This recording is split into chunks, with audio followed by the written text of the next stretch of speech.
Oke, assalamualaikum warahmatullahi wabarakatuh.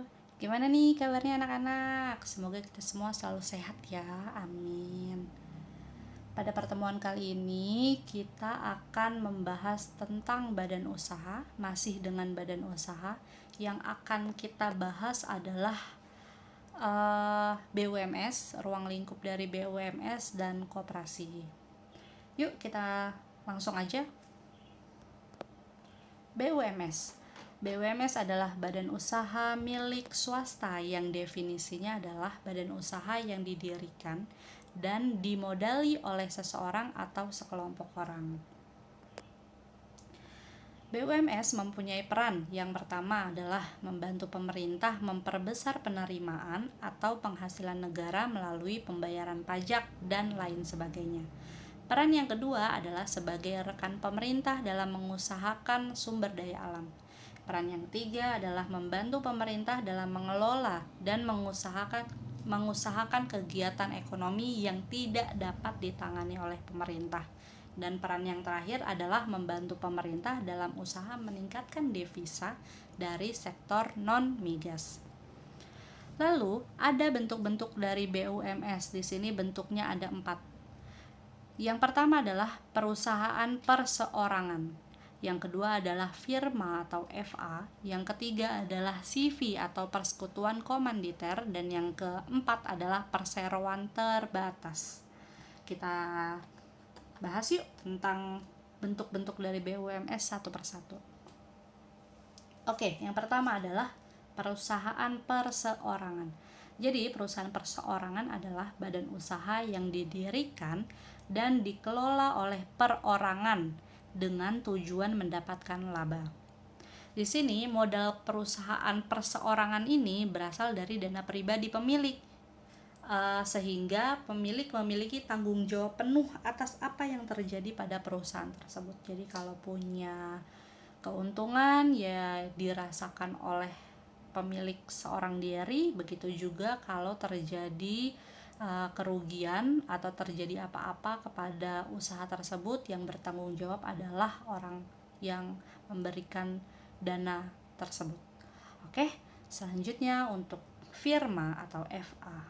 Firma adalah suatu persekutuan 2 orang atau lebih, biasanya 2-3 orang, untuk menjalankan perusahaannya dengan menggunakan nama bersama dan memberi keuntungan dari hasil yang didapatkan.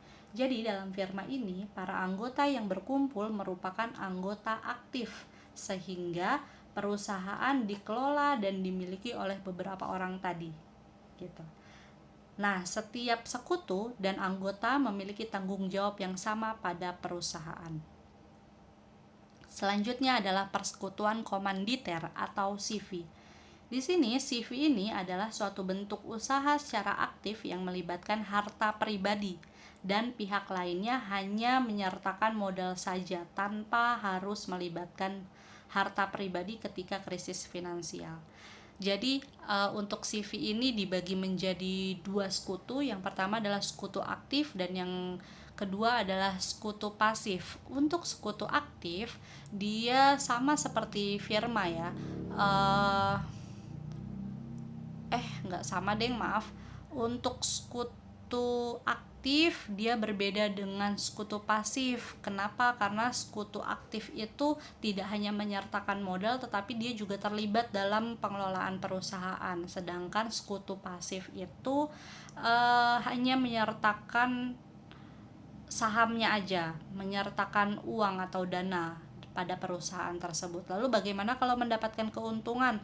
Nah, kalau mendapatkan keuntungan, yang mendapatkan lebih banyak adalah sekutu aktif tadi, karena tadi dia ikut mengelola perusahaan tersebut, sedangkan sekutu pasif hanya menyertakan modalnya saja.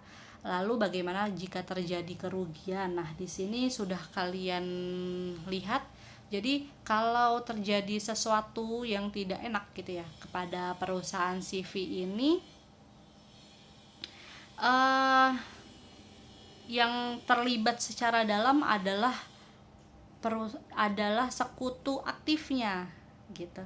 Sedangkan sekutu pasifnya itu tidak terlibat tidak melibatkan harta pribadi ketika terjadi krisis finansial. Selanjutnya ada perusahaan atau perseroan terbatas. Jadi, menurut Undang-Undang Nomor 40 Tahun 2007, perseroan terbatas adalah badan hukum yang merupakan persekutuan modal yang didirikan berdasarkan perjanjian, melakukan kegiatan usaha dengan modal dasar yang seluruhnya terbagi dalam saham dan memenuhi persyaratan yang telah ditetapkan dalam undang-undang. Perseroan terbatas ini terbagi menjadi 4. Maaf ya, di sini ada kesalahan sedikit. Jadi terbagi menjadi 4 jenis. Yang pertama adalah PT terbuka, lalu ada PT kosong, ada PT asing, dan ada PT domestik. Dalam perseroan terbatas ini dikendalikan oleh 3 unsur. Yang pertama adalah rapat umum pemegang saham, lalu yang kedua adalah dewan komisaris, dan yang ketiga adalah direksi. Seperti itu. Yuk kita bahas tentang koperasi. Apa sih koperasi?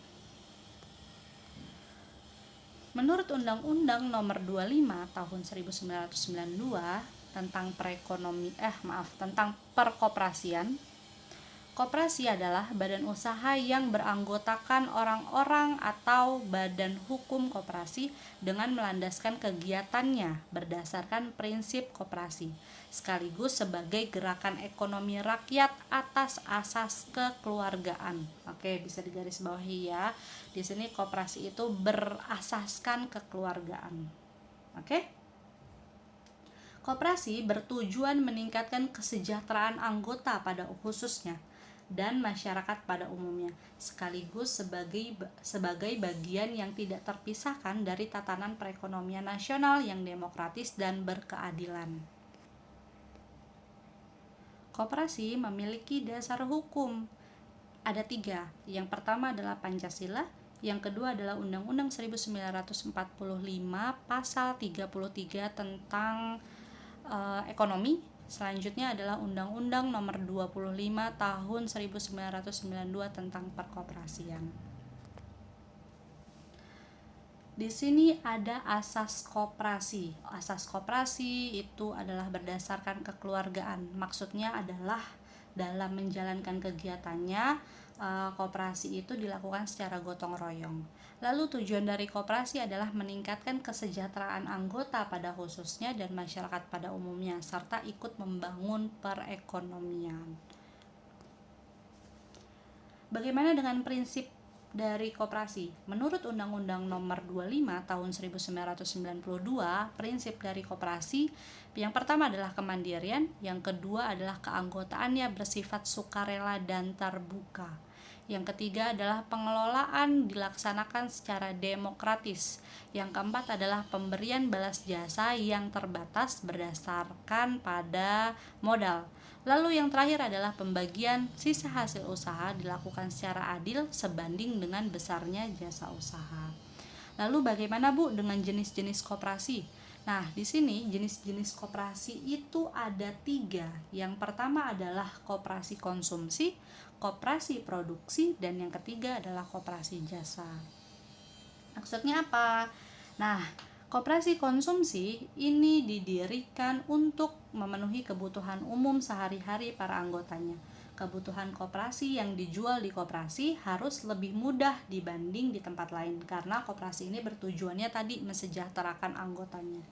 Lalu untuk koperasi produksi, di sini kegiatannya adalah membantu penyediaan bahan baku, penyediaan peralatan produksi, membantu memproduksi jenis barang tertentu, serta membantu menjual dan memasarkan hasil produksi tertentu.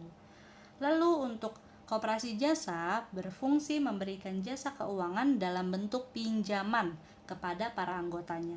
Tentu bunga yang dipatok harus lebih rendah dari tempat peminjaman uang lainnya. Contohnya adalah koperasi sekolah, koperasi konsumsi, koperasi simpan pinjam, dan koperasi produksi.